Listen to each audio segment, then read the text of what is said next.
Welcome back to Historia.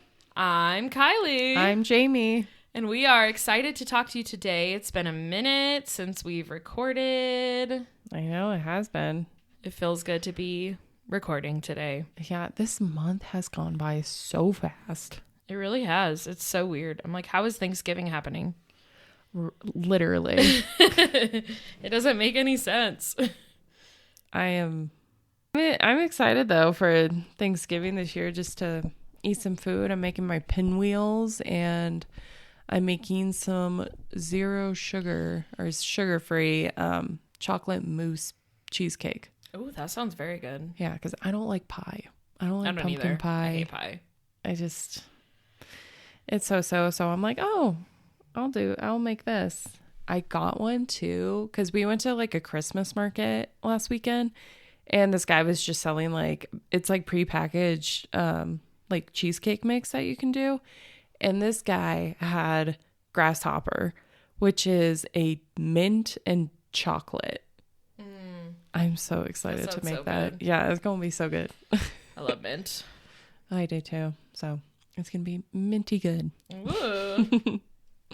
Well, it's the holiday season. It's the holiday season.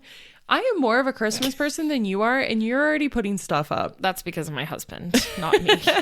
I was so sad to let go of Halloween. I was like, no, I want to go bigger this year. My ultimate goal is to have all matching lights on the house.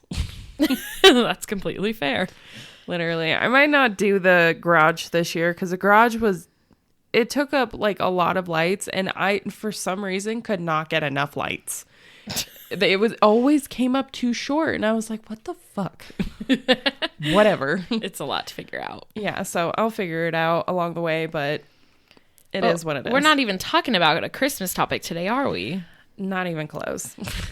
It's not even a Thanksgiving topic, because I think we've done our Thanksgiving conversations. Yeah, I didn't do any Thanksgiving. I was like, I'd rather not. I mean, I could always do the first Thanksgiving, but we just keep pushing it off. It'll happen one day. Literally. It probably won't even happen during Thanksgiving to cover it. But no, this week I wanted to go first. I told Kylie I wanted to go first because it is something that I am thankful for.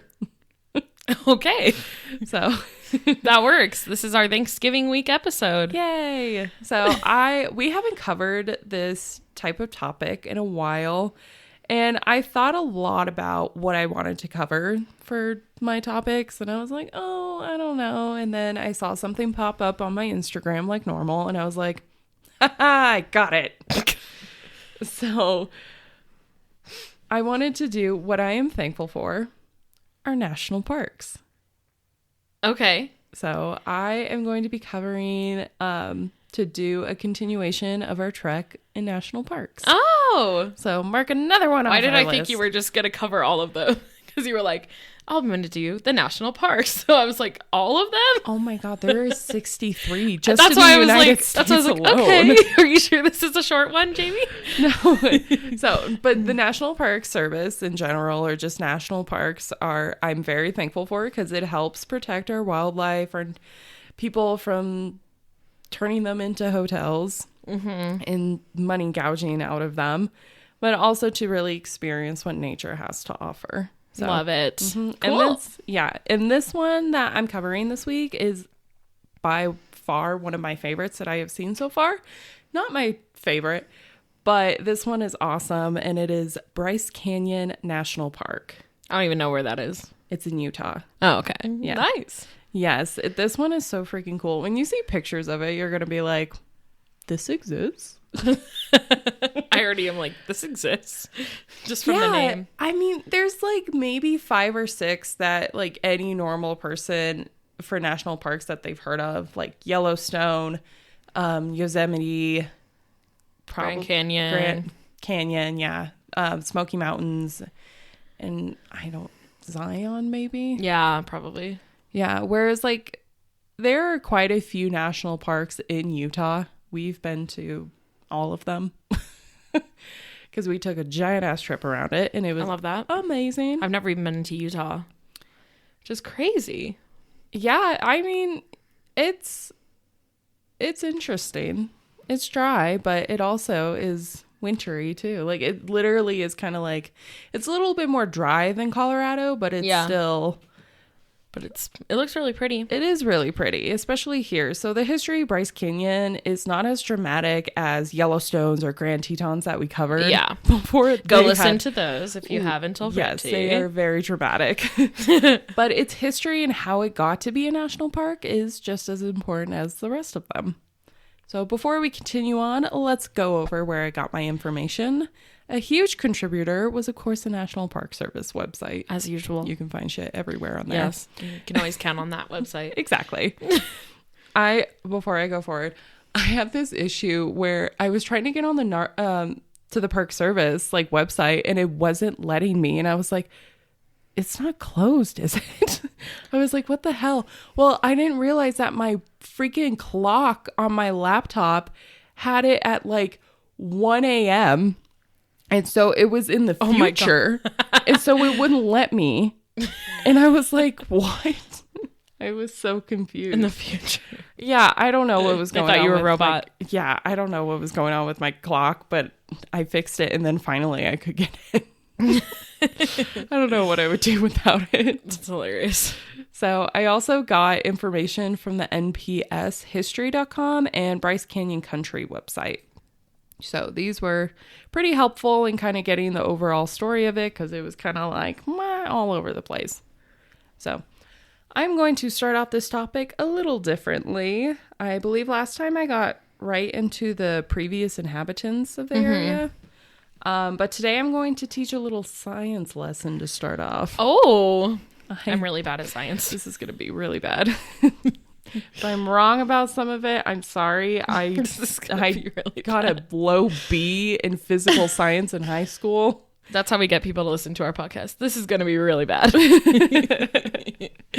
I also did not do well in science, so this will be good. I passed with B's, but they were low. And it was very easy to pass with B's at our school.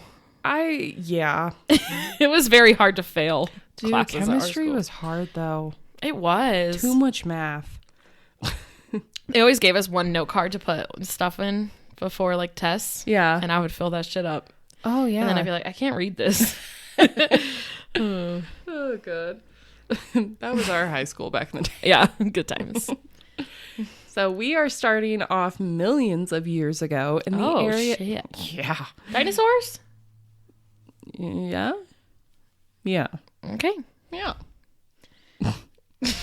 This area is now Utah in the United States, if you didn't know that, because I think we have some international listeners.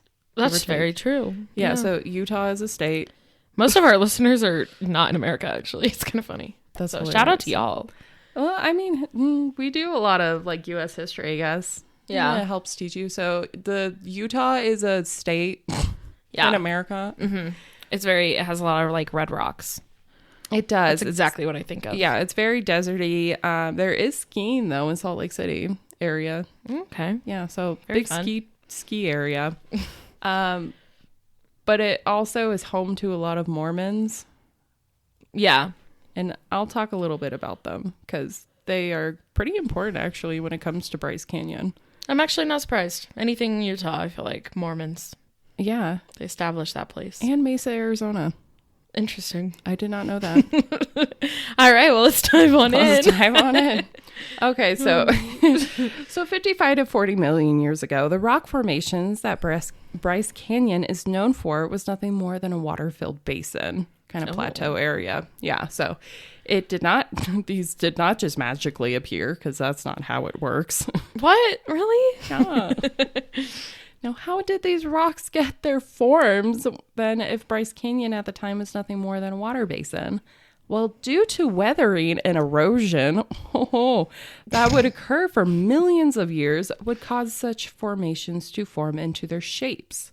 Now, what would happen was that when the snow and ice would melt, it would linger around the rock area. And as it would yearly refreeze, it would cause fragments of the rock to chip away. So I'm going to show you just so you know what I'm talking about. So you're not just like trying to picture it. I'm trying to picture it and it's not working out well. Yeah, like you can easily, like if you're listening to this right now, you could just bring up a picture and be like, okay, this is what she is talking about. What do they search? Erosion? No, Bryce Canyon. Oh, search Bryce Canyon, everyone. National Park. National Park. Yes. But there'll also be pictures posted. Yes, exactly. So check our Instagram. Yeah. Oh. Yeah, that picture does help. Wait. Oh my God. That's kind of fun. Oh, it is so cool. It is gorgeous. I was like, what do they look like? I will get into what they're called. Okay. It's pretty cool, isn't it? Yeah, like the design, the shape of it is very interesting. Oh, yeah. I was not expecting this. Oh, yeah. Shocking. Here's another view. Wow. Yeah. That's awesome. Yeah. It's gorgeous. Okay. If you are coming to the United States, I highly recommend that you do a national parks visit. Yeah, screw Florida. Don't go there. Don't go to Florida. Place is overrated. But go to Utah. Go to Utah. Utah has like 4 national parks, so you can just mark those 4 right off your list. There you go. So,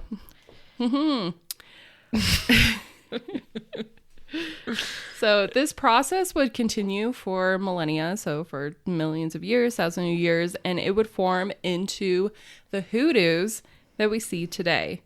Now, hoodoos are a pillar of rock with a unique shape that was caused by a million years of erosion. What I just showed Kylie, what you can see on our Instagram. Wait, that's actually a really fun name. I like that. Exactly. Hoodoos. They have an orangish red color with some having white and yellowish colors. They kind of change. They kind of have like a chalky feel to them because it's like the red rocks and just like a bunch of rocks just like over the time just kind of gradually being stripped away from like the fragments and stuff. But yeah, they do have like a chalky texture to them. Okay. Which is really cool. So hoodoos can be seen all over the United States, kind of like more here on the West Coast. You're not going to see them on the East Coast. And we actually have some here in Colorado. Really? Yeah. So, but none are like the hoodoos in their vast amount in Bryce National Park. So, one that I am really familiar with, I don't know if you're familiar with, but the painted vines. Oh, yeah. Callahan. Yeah. Those are hoodoos. Oh. But they're kind of like they're a little different in their formation because a lot of them, how they're like formed into like that little canyon divot. Okay. And like along the walls around there. Yeah, yeah. But those are like some form of hoodoos. So, yeah, we have them here in Colorado too. Yeah, it's awesome. And it's literally like in the middle of a field, kind of like a plains area. It's out of nowhere. It's I love Painted Mines. It's one of my favorite locations. Yeah, that one is to go to. It's very easy. I've seen goats there. They literally are like on these little crevices on the side of the wall. It's very interesting. So what makes Bryce Canyon so unique in their formations of hoodoos is that there are so many grouped together and defined. It leaves those who come across it to wonder and awe. Like when I just showed you that picture, you're like, whoa. Yeah, I was like, it kind of looks like a Ruffle potato chip. Then I was like, it doesn't. It looks like, I don't know. I couldn't figure out what it looked like. Oh, God. So like all other parks around the country, there are always famous attractions that many flock to, and Bryce Canyon is no different. Like with Yellowstone, the Old Faithful is one of them. Is like famous attraction that people go to see. And Bryce Canyon has their own. Many of the famous hoodoos of this area, one of them is Thor's hammer. Yeah, which is pretty That's cool. Mm-hmm. So this hoodoo can be seen in the Bryce Canyon Amphitheater, which has that huge amount. I'll talk briefly on it. And it is pretty defined to make it out easily. It gets its name from the Norwegian god Thor and his hammer Mjolnir. So the hoodoo is on the taller side of the others that surround it, which makes it very defined.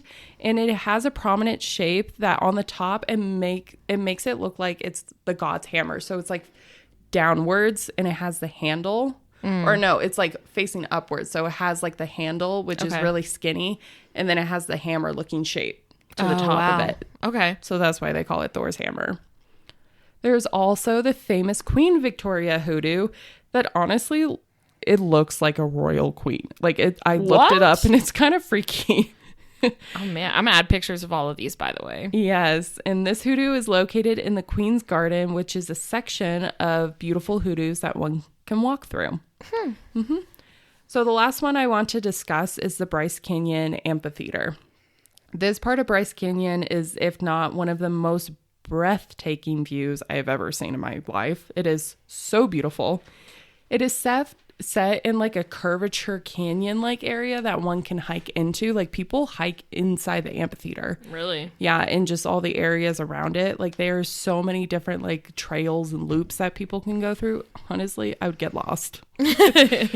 But a visit like this is definitely worthwhile, especially with the amphitheater. It is just full of color. It looks beautiful. Sunrise, sunset, midday, winter. Oh my God, the winter with snow. Oh, beautiful. Is that when you went? We went in the summer. We went in August. Gotcha. So, but the drive-by, you can hike into it or you can just drive past it and you can see like the beautiful amphitheater. Like any view, full view of it is just endless hoodoos. It's crazy. And a visit like this is definitely worthwhile. Like they just come out of nowhere. Yeah. Like literally 15 minutes out of the park, you're literally in like a deserty plains area. And then out of nowhere, you get to like the hoodoos. It's so weird. It's so wild. So for a place like this, there is not much wildlife that can sustain here. Because there is no water that flows through the national park, it is unlikely that wildlife like big game is going to be in the area. So birds, insects, lizards, and snakes are more common in wildlife than anything else. So you're not really going to find like a deer just walking around or like a buffalo. Like it's just not going to happen because there's no food for them to eat or water to drink. So before Bryce Canyon was well established, grazing of cattle was a common thing, like we saw with the Grand Tetons. When the land of Bryce Canyon was a national forest, the grazing was cut down only by initiating permits for farmers to allow for their cattle. So it went from like all the grazing to having permits, and then over the next 100 years, the allowance of grazing of cattle shrunk until in 1964, grazing rights were strictly forbidden at Bryce Canyon. Good. So no more wild cows just walking around, getting into like the trail loops and people just running into cattle. They're like, yeah. So fences would be put up to prevent this from happening. Now that we have covered a little bit about these beautiful formations that were created, let's now get into who was inhabiting this island, this land, who stumbled upon them and eventually the establishment of the national park. It has been estimated that Paleo-Indians started to inhabit the area of Bryce Canyon around 10,000 to 15,000 years ago. A long time ago. Wow. Yeah. Some artifacts have been found in the park that date around the Anasazi period, around like 700 AD. So pretty cool. There's also been traces of Puebloans, the Fremont people. There's also been traces of the Paiute people that hunted game in the area. And the Paiute actually were the longest to have stayed in the area and grew accustomed to the developed hoodoos. This is during the winter, it gets very cold. So it can be very harsh, especially with the winters and the snow. So not a lot of natives would stay in the area long term, but the Paiute, they stayed in the area for quite a while. They hunted whatever game was in the general area. And of course, they stumbled upon the hoodoos. And they called the formations the Ankakuwawits. Yes. Okay. So they believe that the hoodoos were people who had been turned to stone by the Kaiut spirit because of their bad deeds done in life. Oh, interesting. Yeah. I was like, man, that would suck. Do you know what hoodoo means? I looked it up and I can't remember. Like, was it something to do with that, or did they just completely change it? I mean, that was always like the name of it is hoodoos. But Okay. no, but the Paiute people, they called them something else. Yeah. I didn't know if like whoever. Oh, okay. So they were already hoodoos. Got it. Mm-hmm. That makes sense. But yeah, I think it's just over terms, just like of what they're calling it. Let me look it up real quick. Brief intermission. Yeah. A religion practiced in parts of the Caribbean. That's what hoodoo is. All right. I was not It's just a that. column or pinnacle of weathered rock. So Okay. All right. yeah, so it's like I was just curious if they changed the definition later, going off of like what the natives called it. And then I mean, hoodoo is like an African like religion, or like a religious practice. Mm-hmm. But for some reason, it's also something that is a rock formation. I don't know. English sucks. Oh my God, I love English. It's so stupid. I hate it. So many when different. I love it. I meanings. mean, I hate it. I wish I learned a different language. It's fine. So not much has been found on like who has stumbled upon the area from like that other time period until like the late 1700s. So Spanish explorers in the 1770s were led by Franciscan friars Silvestre Escalante and Francisco Dominguez. And they traveled around the Bryce Canyon area. I don't know if they actually saw the hoodoos. I think they saw parts of it. Mm-hmm. But it was enough for them to write it down and for us to like have that knowledge of like, hey, they actually stumbled upon it at some point in history. So they documented this unique part of the land and the quality of it. So definitely it caught interest to the people to be like, okay, what's in this area? So it would also be that Mormons would start to visit this area, but not much of excitement of documenting these hoodoos was done until the late 1800s. So in the late 1800s, the westward expansion was in its peak season. If you don't know what that means, the westward expansion was a huge push of people on the East Coast wanting to find a better life, or like during the gold rush. And so they started to move westward through the United States and because they wanted to have like their own land, they wanted to do their own farming and survival. But this land was untouched, and most of it was pretty much, you had the natives just living in all these areas. And so that was like a huge struggle with the westward expansion. But also you had people stumbling upon like the Yellowstone and Bryce Canyon and all these other national parks of just like, whoa. So that was like a huge part, especially for this, because many were heading. We have a man by John Mayer Wesley Powell who surveyed the region in 1875, because they were getting words of like, hey, there's something cool going out over here. And he was like, okay, let me go check it out, which was a very common thing to do. And so his documentation helped promote what the beauty there was in this mysterious place and in Utah. And with promoting it and writing articles and putting it in newspapers, this would cause people to be like, okay, I'm going to start moving out west because there's more potential out there possibly. So you just have to worry because you may get dysentery and die. So be careful of that. Fun. Oh, yeah. So at this time, a Mormon pioneer, Ebenezer Bryce, was sent to the area in Paria Valley. He was a Scottish carpenter and would go on to build a chapel in Pine Valley in Utah. So this was all very close to where Bryce Canyon is located. So Bryce became a pretty important man for the area as he helped construct a road to the rim of the canyon. So he kind of stumbled upon it with like some other Mormons and was like, holy shit, this is pretty legit. Like this is where we need to stay. He also helped with the irrigation for a canal for the local settlers and make an area better for farming.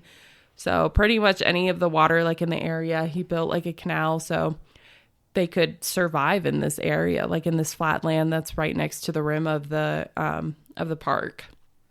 So through the interest of the area that was growing because of these unique formations being discovered, it was hard for tourists to visit. So people were finding out about what was located here. And of course, like everybody else was like, I have to go see it. Mm-hmm. I have to tell everybody all about it. But the problem was that they didn't know how to get there. Oh, yeah, that's a problem. Exactly. So they're like, well, we need, before we can have like tourists and start building like our town down here to build off that tourism of these hoodoos, then we need to like start building roads for these people to get here in the first place. So this would introduce a service for the Union Pacific Rail Service in the early 1900s to start looking at them, to start like building a train out there. So in no time, the rim of the area was becoming popular with lodges, inns, and tour services, like the horseback rides, everything. Anything that just screams tourist, that's what they have. So with interest growing in the area, this would bring in our next man of the hour. So a man by the name of J.W. Humphrey, he was a U.S. Forest Service supervisor who was transferred to Panguitch, Utah in 1915. An employee of this recommended that he go to the Ponosagon Plateau. So this was pretty close to where Bryce Canyon is, and he would do so. And during his travels, he would go to the rim of Bryce Canyon, and he would go up to what is like an area of the park that is called Sunset Point in Bryce Canyon. And he was amazed at what he saw, like just the sunset of it, all the hoodoos around. He was just like, holy shit. He would go on to take photographs and even still video of the area. He was like, people have to know about this place. So he would send it to the first officials at DC and officials of the Union Pacific Railroad. He was like, hey, you guys need to check this out. We really need to, like, people want to see this place and they need to. So we need to figure out a way to get people here. So he would go on to have articles written on the land, and this started to pique interest even more. It would go on to get approval to expand and improve the roads that tourists could drive to the rim. So not only were they going to put like a rail service over here, they were also making like flat out just normal roads for people to drive there. Wow. Yeah. So of course the only people that were going to drive there were the people in Utah. Yeah. Anybody like out of the state, your car probably was not going to make it. So you would have to take a train in, and no matter what. Cars weren't that reliable. We didn't have no Teslas back then. Nope. So tour services would expand in the next few years, as well as lodging, as I explained earlier. Everyone who lived in the area knew how much of an attraction this area was. It was then in 1923 that President Warren G. Harding would proclaim Bryce Canyon a national monument. So it wasn't even a park at this time. They named this after the Mormon settler, as he impacted the area so much in the development for farmers, especially the town. So the following year, on June 7th, 1924, Congress would go on to pass a bill that would make the area of Bryce Canyon Monument into the Utah National Park. This would make the monument now a property of the United States, but they still had to purchase like parts of it. It would take a few more years for all of the United States to obtain the land of the monument. And when that was completed, the name of the Utah National Park would then change to become what it is now, Bryce Canyon National Park. Yeah, so it had a different name once. It would be proclaimed on February 25th, 1928. So whoop whoop, Bryce Canyon is 1928. So by 1930, the Zion Mount Carmel Tunnel would be completed. Now, this tunnel and road was huge for the tourism in the area. Not only did it tie to Bryce Canyon for tourists to easily access, but it also would be tied between Zion National Park, Grand Canyon National Park, and Cedar Breaks. So all these really popular attractions had one road that was like interconnecting them in a tunnel. So people are like, we got to go here. If we're going to go here, we should probably go here too. So it was like interconnected. So the park would continue to expand to a total of 35,835 acres that it stands at today. Along the way, riding trails have been expanded into the park. There are many trails that one can take throughout the park, many of which are loops. So eventually you'll get to where you were before. One can also simply drive through the park and still capture the true beauty of the hoodoos. Parking areas have since been added, as well as more lodges, camping grounds, and of course the visitor center that shows the history of the park and how the hoodoos were created. Probably much better than I did. So you can easily wander around the park for days to really grasp its beauty. You can also poll like I did and want to explore all Utah has to offer in national parks and take the road to all the parks. So millions of people visit this park each year, and I'm sure if we keep the amazement of these parks alive and take care of them, I'm sure they will be around long enough for everyone to enjoy the amazement that Bryce Canyon has to offer. Aww. So that's Bryce Canyon National Park. Super simple, super cute, super awesome. I was trying to find a clapping effect, but I can't find one. Wow. Very exciting. No, yeah, I love national parks and their history. Just, I kind of want to do that before I go to like another national park, is just to kind of learn their history and importance. Well, you got what, 60 more to cover? Literally. And that's So just we'll in the get through them United all. States. Oh, There's yeah, so true. many more outside of. Oh, yeah. God. Well, at least it'll be continuous. So just look forward to more. Yes. Because it's happening. Well, thank you for getting on this journey with us today. We really appreciate it. Hoodoo is one of my new favorite words. Super fun. I love it. Where can you find us? You can find us on Instagram and TikTok at History the Podcast. You can also email us at historythepodcast@gmail.com. Yay. Woo! All right. Well, I hope you have a great Thanksgiving if you celebrate. If you don't celebrate it, I don't blame you. And we'll see you next time. Bye. Bye.